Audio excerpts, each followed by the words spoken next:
So, Wildstar. It's been a while since I've made a video that just exclusively talks about Wildstar. Been a while since you exclusively talked about anything, you jackass. So this video was originally going to be a big discussion about things that Wildstar could do to improve itself, but then Carbine just, announced the most important one. Friggin' mind readers stealing my content before I can make it. So this past Wednesday, Carbine announced new massive update for Wildstar. And they kind of weren't kidding about that. There's some pretty serious level stuff in here. And while we don't have the deep, dirty details of it yet, what we do have is pretty friggin' serious business. While there's quite a bit of interesting stuff coming with this update, I want to focus on two areas in particular that make up the bulk of it. Because in regards to the new dungeon and expedition coming, I think we all know what my reaction to that is.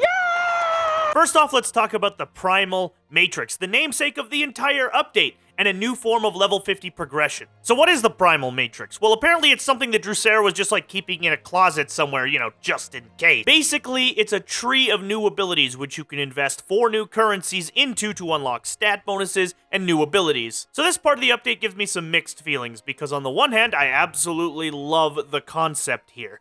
The idea of filling out a huge grid of abilities with currencies you earn by doing content in the world in dungeons, adventures, and expeditions is kind of cool. It gives people a reason to do more of these things instead of just pulling loot and glory out of them. On the other hand, I'm starting to feel like we're getting progression bloat. What do I mean by progression bloat? I mean, at endgame in Wildstar, there are a lot of ways to customize how your character functions.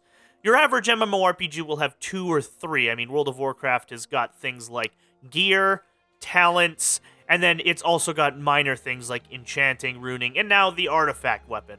Wildstar will have 5 of these, and all of them are really involved, meaning builds get more and more complicated. You've got gearing, which is the obvious one, runing, which is a progression system all its own, amp points, ability points, and now you have the Primal Matrix. Mind you, I am all about complexity and depth in an MMORPG. Hell, I love that stuff in any kind of game.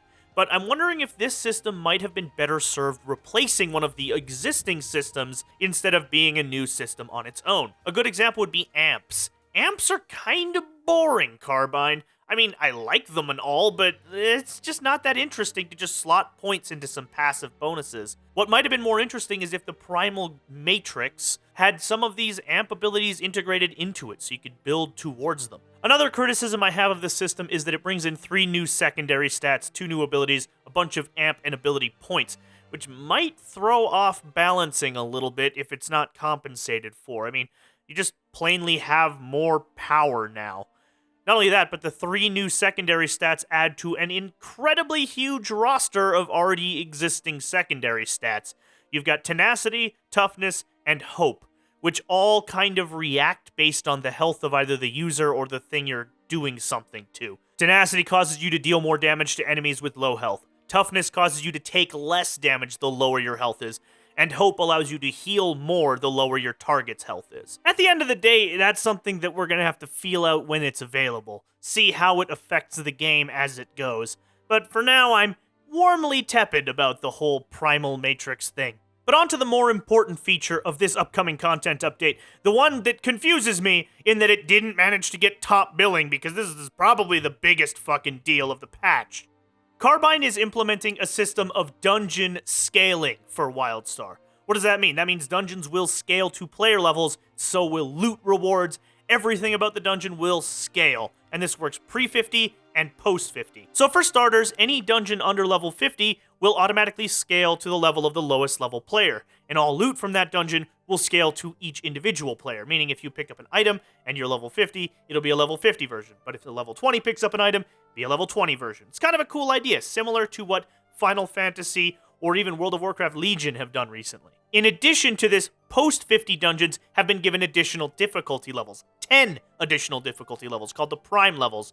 This seems to work similar to Torment in Diablo 3 or Mythic Plus in World of Warcraft, increasing the health and damage of the enemies in the dungeon and increasing the value of the loot. Content relevance is kind of a big deal in Wildstar. I mean, we've got adventures which themselves are essentially irrelevant content at this point outside of leveling, which this system could actually really help make relevant again. I mean, Prime Adventures would be a great idea on a way to expand this system. Currently, there are none. They're only covering a few expeditions and dungeons, but in the future? So this is obviously a pretty good system, but where it's most important and where it has the most potential to do good for Wildstar is in the leveling content. That ability to give incentive for people to go back and do lower level dungeons to get them better loot will cause queues at those levels to pop more often. That's a big deal, but there is one suggestion I'd like to make to expand this system even further, make it even better. You know, in the event that any of you awesome people from Carbine are watching. So while this dungeon scaling system is actually already really good, there is one additional facet I'd like to suggest to Carbine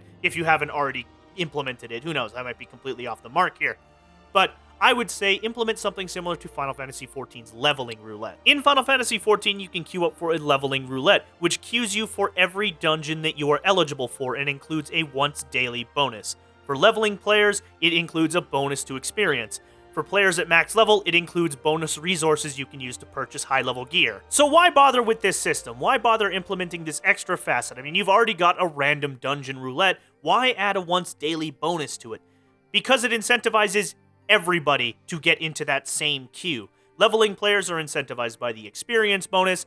Players who have just hit level 50 are incentivized by the scaled loot and a little bit of extra resource, and people who have long since leveled past the requirement for that scaled loot will still come in because there's a resource bonus that they can use. This creates what I like to call immortal content, content that is always relevant no matter where you are in the game. In Final Fantasy, despite the fact that you are level 50, you can still go back and do a level 15 dungeon without having to necessarily help your friends or guildmates, and it's still valuable to you because you're getting that resource bonus. Causing more people to enter this queue by incentivizing them with resources or items means that queue pops more often. It was Final Fantasy XIV's remedy for a top-heavy player base, and Wildstar's player base is nothing if not extremely top-heavy. Implementing this or something similar serves two purposes in my opinion. First, it causes lower-level queues to pop more often, which is a big deal when you're a low-level player. I mean, you probably want to try the dungeons. Most people I've spoken to who've tried Wildstar dungeons love them. They are, in my opinion, the best part of the game, aside from maybe Wildstar raids. So getting people into that more often and earlier, probably a good thing. In addition, it helps to dispel the myth that Wildstar is a dead game. I mean, just check any of my Wildstar videos and you'll see people talking about how Wildstar is either dead or dying. And when you log into the game, jump into a queue, and have to wait an hour, well, it's not hard to see where that's coming from. Causing those queues to pop more often by putting more people into them, by incentivizing more people at every level of the game to enter them, probably would help dispel that myth. When people can jump into the game and get a dungeon, that's going to be a big deal for their engagement in Wildstar. And that right there is why I think this is potentially the most powerful and important update that Wildstar could have possibly had. Carbine has put together a really great package of stuff coming soon. So much so that I've jumped back into Wildstar and started leveling the only two classes I don't have at max level. I'm excited to see where these go, if they can be the jumping off point for a whole bevy of new content that isn't just constantly relevant, but constantly interesting. After all, it did manage to coax me out of my shell and make me make a video after 2 weeks. Wait, what do you mean it hasn't been 2 weeks? What do you mean it's been 2 months? Oh god, thank you very much for watching this video on Wildstar, this little update that I was making on the big power to the Primal Matrix update. Yeah, Carbine managed to coax me out of my shell. I've kind of been on a bit of a hiatus, but I'll explain that in another video. Thank you very much for watching. I hope you've enjoyed this, found it informative or interesting. If you've got anything to say about the update, please do a comment down below. I would love to talk to you all. Or come into the Orange Hatter Discord, which is free and open. There's info for that in the description of the video. And thank you all for watching, and you all continue to have yet another great one.